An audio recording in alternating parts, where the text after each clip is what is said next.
Imagine waking up one morning and realizing that the life you are living does not actually belong to you. The job you go to, the goals you chase, the things you buy, even the opinions you repeat, most of them are not born out of your own reflection, but planted inside your mind by the society around you. Think about that. What happens when the story of your life is not written by you, but by forces that profit from your obedience, your conformity, and your endless pursuit of more? In this journey, we are going to uncover the uncomfortable truth about how modern life shapes our desires, why so many people feel empty even when they appear successful, and how you can begin the process of reclaiming your freedom to live authentically.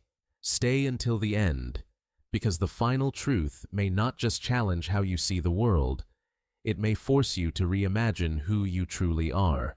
From the moment we are born, we are conditioned to believe that happiness lies just a little further ahead. As children, we are told that good grades will make us worthy. As teenagers, that a prestigious college will secure our future. As adults, that money, career, and possessions will finally bring fulfillment. And when even those things fail to satisfy, society invents new desires: fancier gadgets, trendier clothes, bigger houses, more followers on social media. But here's the problem. No matter how much you achieve or acquire, the satisfaction is temporary. The goalposts keep moving, and the emptiness quietly returns. The philosopher Søren Kierkegaard warned us about this over 150 years ago when he wrote about the despair of a life lived in imitation. He said that the greatest tragedy is not to die, but to live as someone you are not. And isn't that what most of us are doing?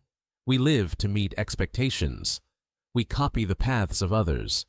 We silence the small voice inside us that asks, "Is this really my life?" Modern systems are designed to keep you distracted from this question. Schools teach us what to think, not how to think. Workplaces value compliance over creativity. Media sells us images of success that are shallow, artificial, and endlessly replaceable. And when you finally start to sense that something is missing, what happens? You are told to buy more, hustle harder, or numb yourself with entertainment. The cycle continues, and the real you gets buried deeper beneath layers of performance. But here's an uncomfortable truth. The emptiness you feel is not a flaw in you. It is a signal. It is your soul reminding you that you were not meant to live on autopilot. It is your inner self pushing against the mold, resisting the script, calling you back to authenticity. Yet, instead of listening, most people suppress it. Why? Because breaking free requires courage. It means questioning what you've been told. It means facing the possibility that much of your life so far was guided by illusions. And for many, that realization is too terrifying to confront. Psychologist Erich Fromm, in his book Escape from Freedom, explained that many people would rather remain comfortable prisoners than take the risk of true freedom. Because freedom demands responsibility, and responsibility means you can no longer blame society for the life you live.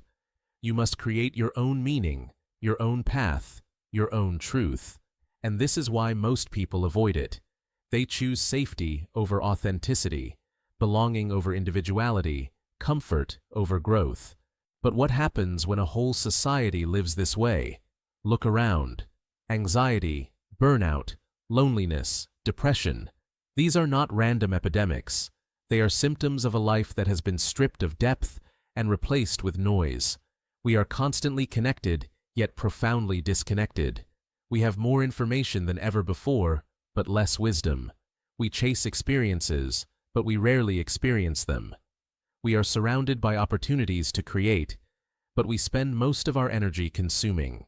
The neuroscientist Viktor Frankl, who survived the horrors of concentration camps, said that the ultimate human drive is not pleasure or power, but meaning. Without meaning, life becomes unbearable no matter how comfortable or successful it appears from the outside. And this is exactly why so many people who seem to have everything, the money, the career, the status, still feel a quiet despair when they are alone. They built their lives around the wrong foundation.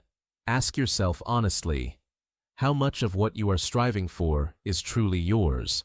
Did you choose it, or was it chosen for you?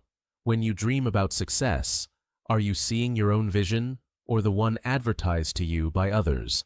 When you measure your worth, is it by your own values, or by society's scoreboard?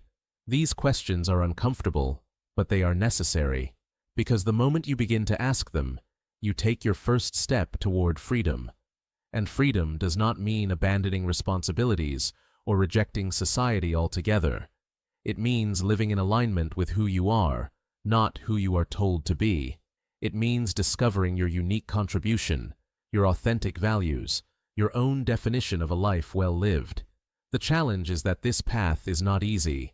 It requires silence in a world of noise, reflection in a culture of speed, courage in a society that rewards conformity.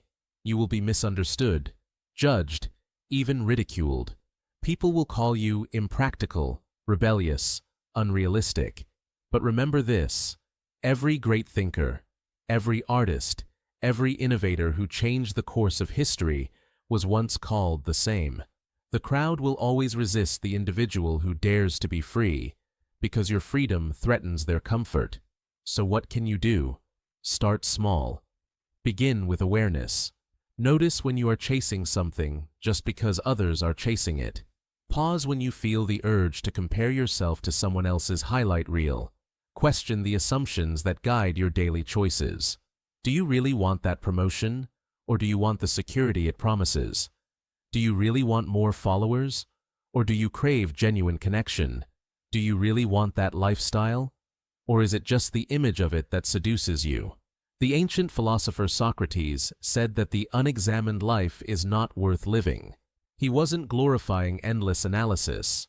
He was pointing to a deeper truth. That meaning comes from awareness, from the willingness to question, from the courage to live consciously instead of blindly. And this awareness is the seed from which true fulfillment grows. Understand this: fulfillment is not found in the next milestone. It is found in the present moment when you live in alignment with your truth. It is not about doing what everyone else is doing. It is about honoring what feels authentic to you, even if no one else understands it. And the irony is, when you live this way, not only do you feel more alive, but you also become more impactful. Because the world doesn't need more copies. It needs originals. It needs people willing to think, to create, to stand as themselves. The final truth is this: the life you are seeking will never be given to you by society, because society does not benefit from your freedom.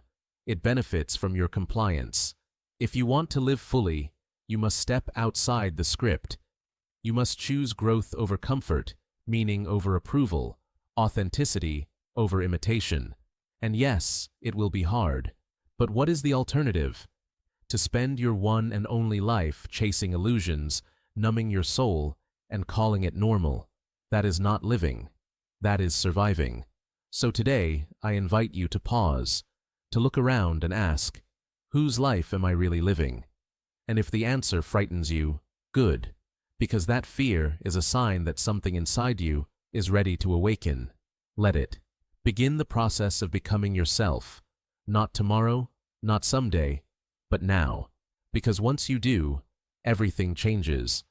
Your choices, your relationships, your work, your sense of purpose. You begin to move from a life of imitation to a life of creation, from noise to clarity, from survival to freedom. And once you taste that freedom, you can never go back.